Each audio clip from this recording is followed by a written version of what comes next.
He offered her $20 to clean his shoes. She smiled and knelt down without a word. 3 weeks later, he stood in her office on the 47th floor, his face drained of color. What he discovered that day would haunt him forever. This is that story. Before we dive in, if you appreciate stories that reveal the truth about judgment and human dignity, hit that subscribe button. You won't believe where this goes. Now, let me take you back to where it all began. I need you to picture JFK Airport on a Sunday afternoon, the kind of chaos that makes you forget there's a world outside those terminals. Business travelers rushing past families saying goodbye, the smell of overpriced coffee mixing with jet fuel and expensive cologne. That's where Victor Hastings found himself, and like everything else in his life, he was in a hurry. Victor wasn't just wealthy, he was the kind of wealthy that makes other rich people feel poor. His investment firm, Hastings Capital, had just closed a deal that made headlines in the Wall Street Journal. He was wearing a suit that cost more than most people's monthly rent, and his Italian leather shoes, custom made in Milan, had picked up an unfortunate scuff during his flight from London. It bothered him. Everything about Victor was polished, pristine, perfect. This scuff was an imperfection he couldn't tolerate. He was speed-walking toward his connecting gate when he spotted her. An older black woman, maybe in her 60s, sitting quietly on one of those uncomfortable airport chairs. She was wearing what looked like a cleaning service uniform, navy blue with a simple name tag. Her hair was pulled back neatly, and she was reading a thick, worn book, the kind with dog-eared pages that had been read 100 times. To Victor, the picture was complete. She worked here. She was tired from her shift. She probably needed money. He didn't hesitate. Victor never hesitated. He walked right up to her and said, "Excuse me, I'll give you $20 if you can do something about these shoes." He pointed down at the scuff, already reaching for his wallet. He didn't ask her name, didn't ask if she actually worked there, didn't even really look at her face. He saw the uniform, saw her skin, and his brain filled in the rest of the story. The woman looked up from her book slowly. Her eyes met his for just a moment, and there was something in that gaze that Victor would later remember. Something knowing, something sad, something infinitely patient. She closed her book carefully, marking her page, and said simply, "Of course." She reached into a small bag beside her chair and pulled out a clean handkerchief. Then she knelt down right there in the airport terminal and began working on his shoes. Victor barely noticed. He was already on his phone, barking instructions to someone about quarterly projections and market movements. The woman worked quietly, methodically, treating his expensive shoes with a care that seemed almost reverent. When she finished, Victor glanced down, nodded approval, and handed her $30. "Keep the change," he said, the way people do when they want credit for generosity they don't actually feel. "Thank you," she said softly. "God bless you." Victor was already walking away. He had a flight to catch, deals to make, an empire to run. The encounter lasted maybe 7 minutes. He forgot about it before he even reached his gate. She was just another face in the blur of service workers who made his comfortable life possible, invisible, forgettable, beneath his notice. But Grace Wellington didn't forget. She watched him disappear into the crowd, and then she returned to her book, a dense research paper on pharmaceutical innovations in cancer treatment. She'd written it herself, actually, but that's a detail Victor would learn later, much later, at exactly the wrong moment. 3 weeks passed.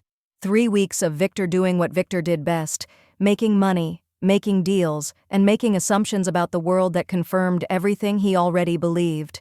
His team at Hastings Capital had been working on something big, massive, actually.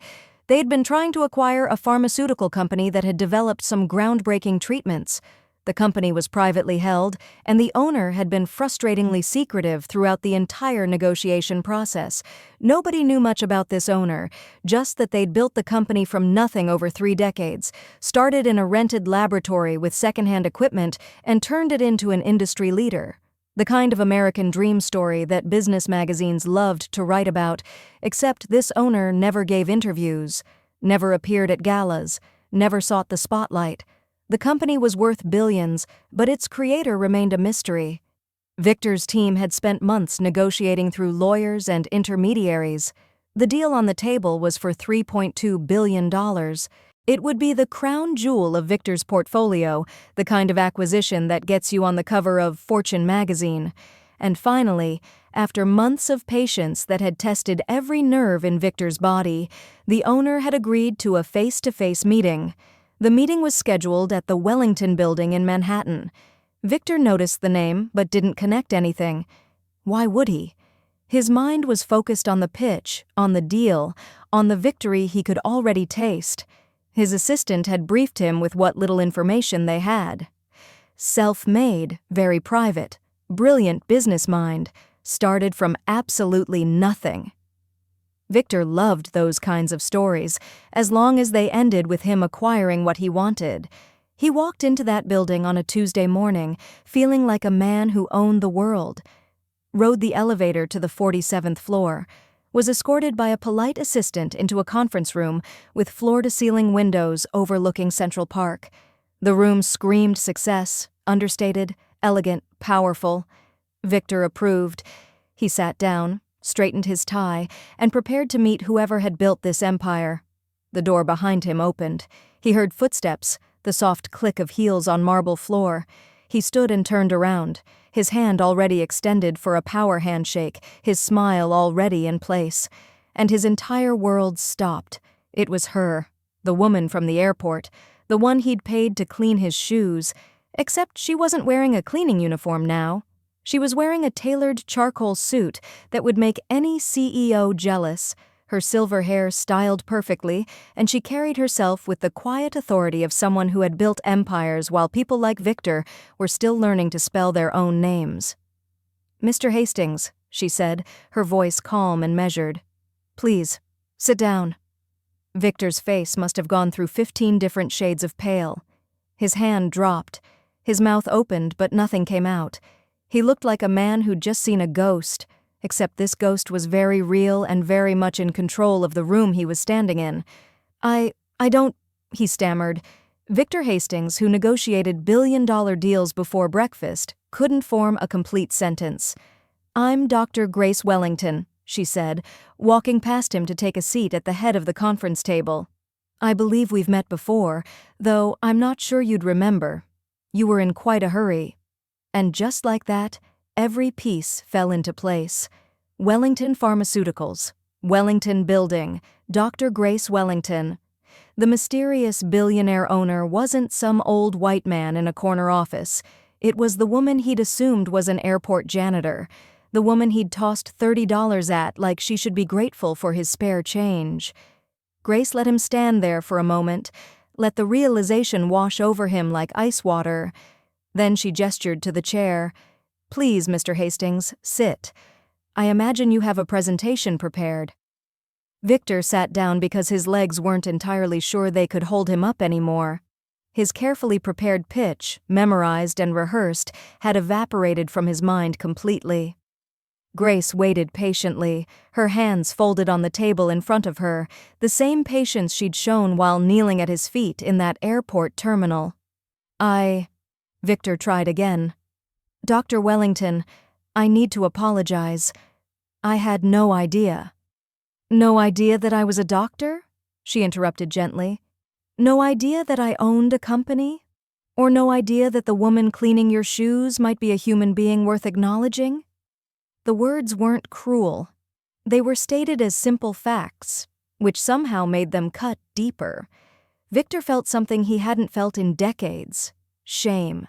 Real, burning, uncomfortable shame.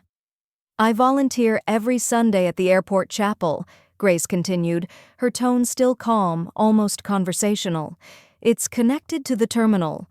We provide comfort to travelers, we clean the space, we offer whatever help people need. I've been doing it for 15 years.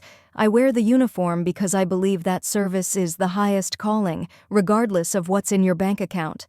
That book I was reading? It was research on molecular structures in cancer cells. I find the work centering." Victor couldn't speak. He could barely breathe. Every assumption he'd made, every casual dismissal, every moment of not seeing her as a complete human being, It all came crashing down on him at once. "You want to know something interesting, Mr. Hastings?" Grace leaned forward slightly. "When your team first approached my company about acquisition, I looked into you. Very successful man, brilliant at what you do, built your firm from a small inheritance into an empire. I respected that. So when my lawyers mentioned your name, I thought perhaps we could do business." She paused, and Victor knew what was coming. He could feel it in his bones. "But then I met you at that airport, and you didn't ask my name. You didn't look me in the eye. You saw a uniform and brown skin, and you created an entire story in your head about who I was, what I was worth, what I could offer you. You saw someone beneath you, someone whose dignity was worth $30. "Dr. Wellington, please," Victor started, but she raised a hand gently. "I agreed to this meeting because I wanted to see if you'd recognize me. If perhaps you'd mention the encounter, show some awareness that you'd made a mistake. But you walked in here ready to buy my life's work, and you still didn't see me. Even now, you're not apologizing for how you treated a human being. You're apologizing because that human being turned out to be important."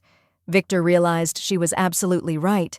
Even his apology had been about his embarrassment, his shock, his wounded ego, not about the casual cruelty of assuming someone's entire worth based on their appearance. "I built Wellington Pharmaceuticals in a rented laboratory 32 years ago," Grace said, her voice carrying the weight of decades. "I was a single mother with a chemistry degree and a dream. I slept in that lab some nights because I couldn't afford both rent and equipment. I faced investors who looked at me exactly the way you looked at me in that airport, like I was there to serve them, not lead them. I built this company to $8.7 billion in value, Mr. Hastings, not 3.2. Your research team undervalued my work by more than half." The number hit Victor like a physical blow. She wasn't just wealthy, she was wealthier than him. "I don't sell my life's work to people who can't see people," Grace said finally. "This meeting is over. My assistant will show you out." Victor stood on shaking legs. He wanted to argue, to explain, to somehow undo the last 3 weeks and that 7-minute encounter that had cost him everything. But what could he say? She was right. About all of it. "Dr. Wellington," he managed, his voice barely a whisper. "I truly am sorry, not because of who you are, but because of who I've been." Grace looked at him for a long moment. "Then perhaps this meeting wasn't entirely useless," she said. "Growth requires discomfort, Mr. Hastings. I hope you sit with yours." Victor left that building a different man. His company took a hit when news spread that the Wellington deal had fallen through, but something had broken open inside him that day, something that needed to break. He started asking himself hard questions about every assumption he made, every person he dismissed, every time he let someone's appearance tell him a story that wasn't true. Grace Wellington continued her work, saving lives through science and serving others through humility. She still volunteers every Sunday at that airport chapel, still wears that uniform, still helps people who have no idea they're being served by a billionaire. And that's exactly how she wants it, because here's the truth that Victor learned too late. Wealth isn't about what you have. It's about how you see people. It's about whether you recognize the divine worth in every human being, or whether you only value people who can do something for you.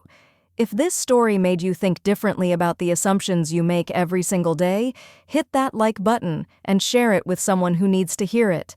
Drop a comment telling me about a time you misjudged someone or were misjudged yourself. Subscribe for more stories that challenge how we see the world and each other. Because the truth is, we're all one assumption away from missing something extraordinary. We're all one moment away from walking past greatness because we couldn't see beyond a uniform, a skin color, or our own reflection. The question is, what are you going to do differently tomorrow?